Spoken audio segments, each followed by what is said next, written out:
The Lannisters may have won the battle, but have they won the war? Welcome back, guys, to Fog Entertainment. It's time for the Season 2 finale in a Game of Thrones trending fashion.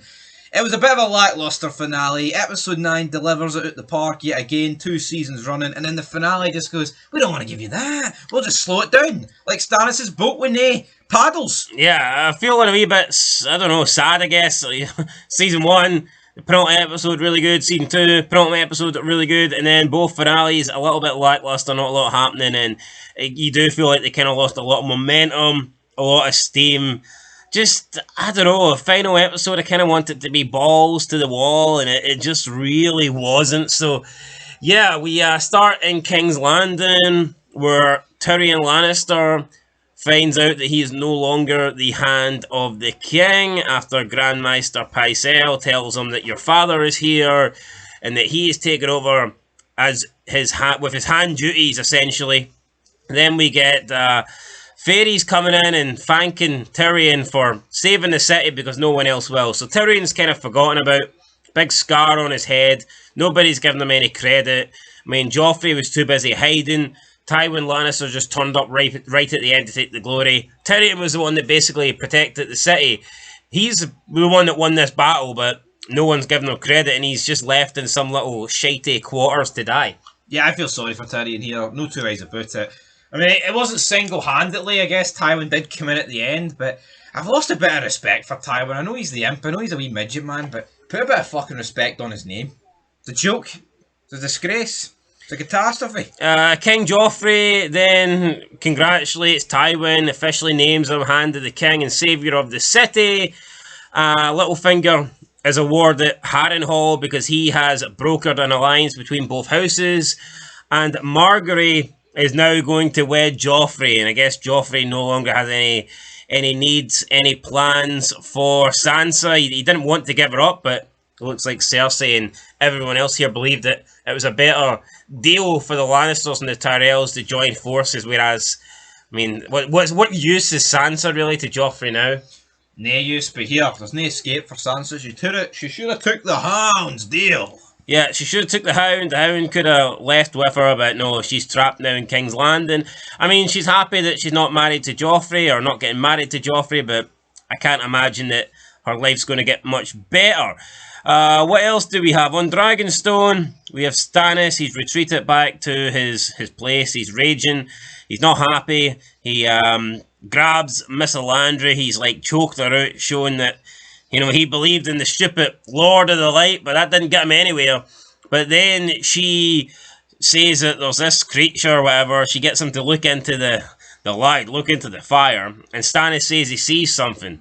Something that he didn't see before. Something that didn't help him win the battle at Blackwater. So, who knows what Stannis is seeing. 1 minute, he was pissed off with Miss Elandra, and now it looks like he's believing in her Lord of the Light fucking powers more than ever. So, I don't know. I prefer when Stannis is talking to Davos, not this jabroni. It feels like 1 step forward, 2 steps back. Yeah, Stannis last episode, MVP, no doubt about it, man. Guy's running up ladders, killing people, proper king material, and here he is looking at light bulbs essentially. Come on, Stannis, reel it in, son. Yeah, and I still don't think Stannis is happy that he killed his brother, but then again, that was his choice, I guess. Or, I mean, he could have prevented it. He didn't though, and now he's just lost a battle. He's lost his brother, and for what? For what's he got? What's he gained for it? Not a lot. Is Davos alive? Who knows? We don't see him. In the Westerlands, I mean, not a lot happens with Robb Stark. He basically marries Talisa. I mean, that was it, really. He's upset with his mother still that Jaime Lannister's been allowed to leave. But that's it, really. He says he doesn't want to marry any daughter of Frey, and that he's not going to do it, even though he could face severe consequences. So yeah, that's it. He marries Talisa. Not a lot happening with Robb Stark. Season 2 was pretty much him on the war. Him, you know, declaring war on the Lannisters. And I feel like in the second half of Season 2, he's not really went very far. He hasn't really done much. He's kind of like holding station. Everything happened a million miles an hour in Season 1. Like, he captures Jaime within an episode. And then, like, it's just 11 episodes of, oh, what are we going to do with Jaime? And then Caitlyn gets rid of Jaime and this weird woman.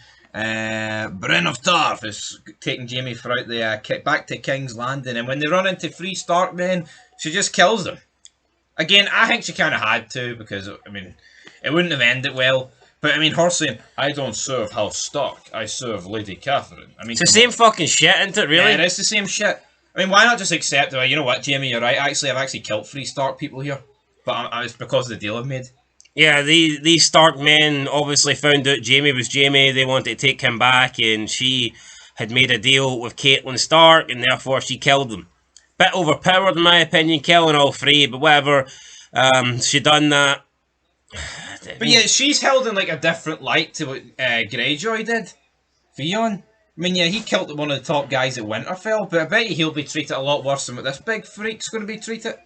Even though she just killed 3 Stark men.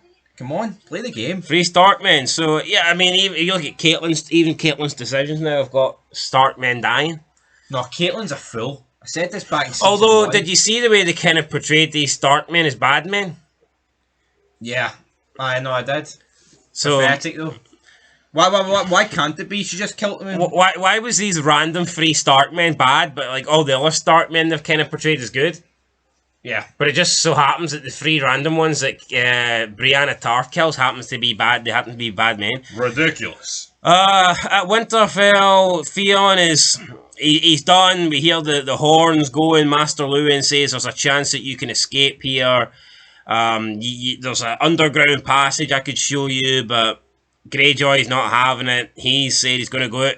He's going to go out with his sword. You know, he's going to go out fighting like a man, and he rallies the troops. He rallies his men to fight against the people outside, and there's a hornblower. He says he's going to kill that fucking hornblower. He then delivers a really good speech just to get attacked from behind with his own man. So yeah, Theon Greyjoy gets taken out here by Dagmere, betrayed, and that's him done.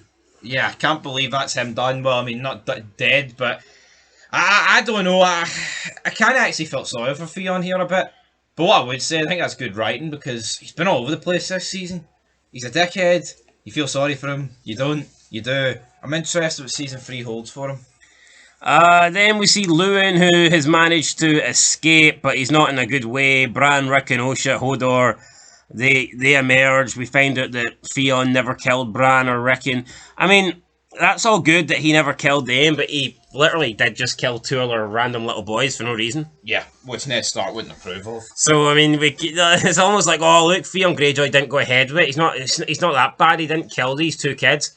But he just killed 2 innocent kids, so that doesn't exactly... Yeah, but how weak is it for him? Here, I had to kill 2 other kids to make it look like I killed the 2 important kids. That's pathetic, man. Yeah, Luwin is done. He's fucked. So Osha gives him a quick death. Yeah, I mean, I can't say I'm shocked. I mean, he's an old guy, got stabbed. But, yeah. He was never going to survive this, was he? No. I mean, look what bloody Khal Drogo died from. Yeah, we cut there, we infection, so...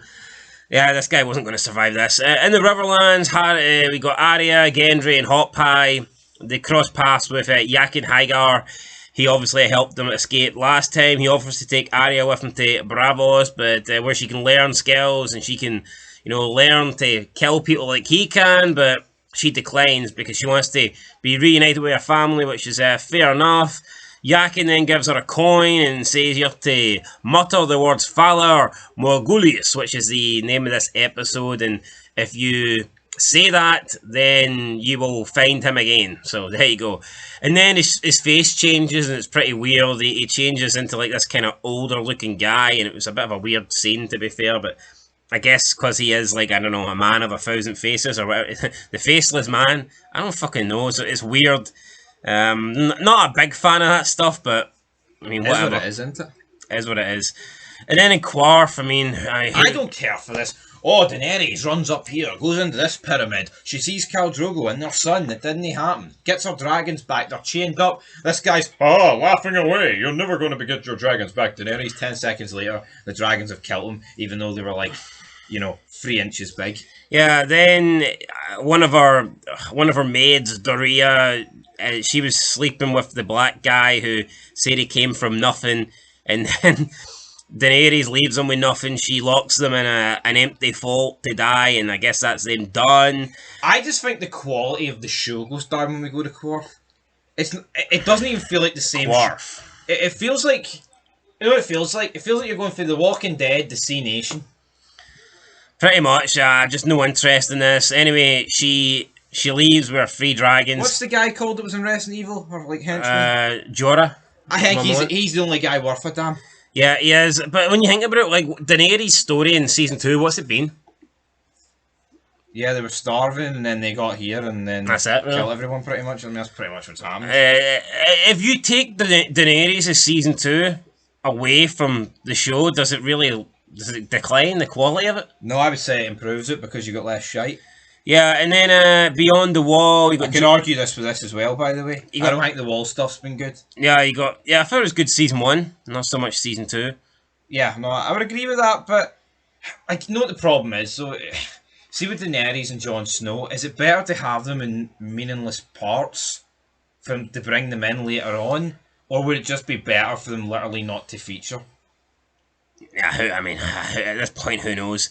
Jon Snow and Qhorin get in a battle. Qhorin is giving Jon instructions to basically take him out so he can earn the trust, I guess, of the wildlings, so he can try and escape. So he does that. Jon Snow then gets cut free because they believe that Jon has betrayed his oath and they release him.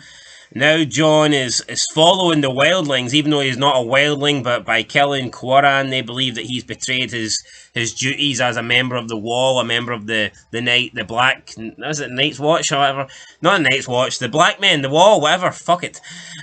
So yeah, we have that, and then we see Sam, Gren, and Ed, they're out, they're looking for Jon. We hear 3 bells, and that means White Walker. So Gren and Ed leave. Sam stumbles over and he falls. Then this guy's a fat mess. I do not like him one bit. Yeah, he can't get up. Then he hides behind a rock, and we see the White Walkers appear. There's hundreds of them. They look at Sam, but they do not kill Sam. They just avoid Sam.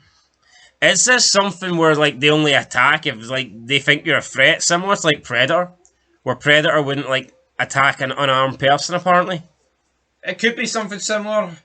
Or maybe they just looked at him and went, what's the point of wasting time on that fat sack of shite? Yeah, but so they look at Sam, then they just leave Sam, and I guess they're marching to the wall. I guess the White Walkers are heading to the wall. And yeah, so there you go. We get introduced to a couple of giants as well, I believe, so I mean, whatever. What we'd say, yeah, I mean, at least with this part of the wall, it's like, holy shit, White Walkers in full motion here, a lot of them. So this is good. But it's like, you look at Quarf, and it's like, what are we doing? Like, who cares? I mean, I thought I'm actually going to give it a 5. I believe we give the season 1 finale a 5. And it's 2 weak-ass finales. It's like, let's hold everything back so we can drag it out for the first couple of episodes of season 3. I hope this isn't a trend throughout the show.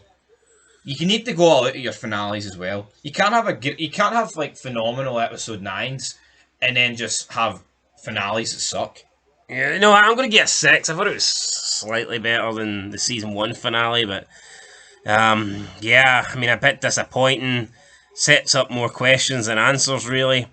And yeah, that's, I mean, 2 finales in a row that just, in my opinion, have arguably been the worst episodes of the season. Yeah, and I think you hold finales to higher regard. They should deliver, but they haven't. Yeah, they didn't really. We did see Khal Drogo in a flashback, by the way, if anybody cares about that. I've already mentioned that. Anyway, that's it. Nothing else to mention. A couple of deaths. Who do we have? The death of Master Lewin's deed, Doria's deed, Dagmar's deed, and that's pretty much it there. So there you go, guys. That's it. We'll catch you in the next one. 5.5 out of 10. Till then, though. Till next time. Peace.